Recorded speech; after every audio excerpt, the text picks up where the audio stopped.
Liberal Senator, former ambassador to Israel, Dave Sharma, joins me now. Dave, what do you think the chances of Hamas agreeing to? Because if they do, they're essentially agreeing to give up power in Gaza. Look, that's right, Laura. They're essentially signing their own extinction warrant, if you like. This agreement would require them to, yes, release the hostages, but also demilitarise and give up political power. It does provide them with an offer for amnesty. They won't be prosecuted or tried, and for safe passage, that is, they can go into exile. Now, I think it depends on two things. How much military pressure are they under? And bear in mind that they have lost several generations of their leadership because of Israel's military campaign. And how much pressure do particularly nations like Qatar, Egypt and Turkey bring to bear on Hamas's leadership? And they are very much part of this plan. Donald Trump met with them in New York last week. Their efforts are going to be integral to getting Hamas to sign up to this. Trump and Netanyahu didn't take questions, so there was no opportunity for journalists in the room to clarify. One of the things we really need clarification on is what Netanyahu said about the Palestinian Authority, because the plan did say the Palestinian Authority essentially, once they sort themselves out and sort out the leadership, would run Gaza, for want of a better term. Did you read it that way? Do you think Netanyahu would ever allow that to happen? And if he did, under what circumstances?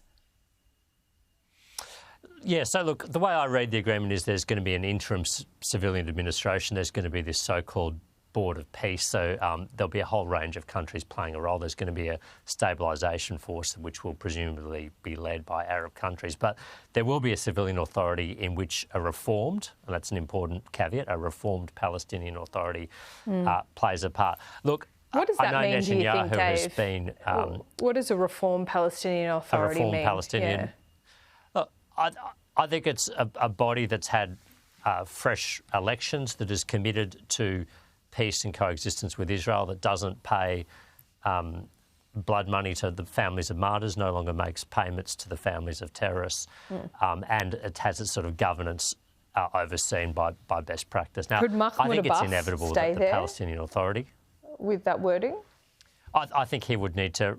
I think he would need to renew his democratic mandate. You know, bear in mind he was last elected, I think, in 2005 now, so we're talking about 20 years ago. So, look, I don't think this is going to be an easy sell for Netanyahu to parts of his cabinet, but I think all of us in the international community who know this part of the world well know that if the Palestinian Authority is not playing a role, there is really no other Palestinian political body with legitimacy that is not a terrorist group that could play this role. So I think it's inevitable that he will have to accept this, and I think Trump has made that quite clear. Obviously, though, you know, for any of this to happen, we need Hamas to sign up to this. Do you buy the argument that recognising Palestine, like Australia and the UK and France has done with countries like that, with influence, do you think that has spurred on what was laid out this morning?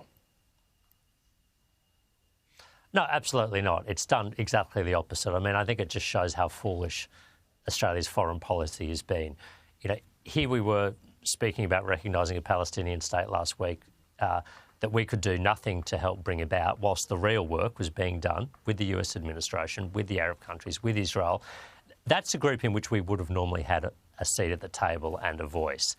But this plan has been developed and unveiled without any Australian input, without any Australian consultation, because we are simply not a trusted ally in the Middle East anymore. So we have gone from having some influence to having no influence because of this misguided and utopian sort of foreign policy we've been pursuing under Penny Wong and Anthony Albanese. One final question, because it is rates day, which seems pretty insignificant given what we've just spoken about, but given your shadow portfolio, rates are likely to remain on hold. We've had a bit of an uptick in inflation on the monthly data. What do you say about the economy and how we should read the health of it at the moment? Well, I think our economy is in very poor health. I mean, we saw inflation go from 2.8 to 3% year on year last month.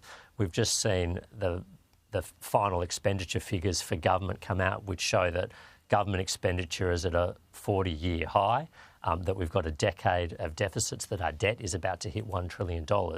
So the government's economic policy is making the Reserve Bank's jobs harder, and that's why we're not going to see interest rate cuts today, or almost certainly not. The rest of the world, their economies are moving again. There are central banks are cutting rates. In Australia, we are stagnant. Dave Sharma, good to see you. Thanks so much. Thanks so much, Laura.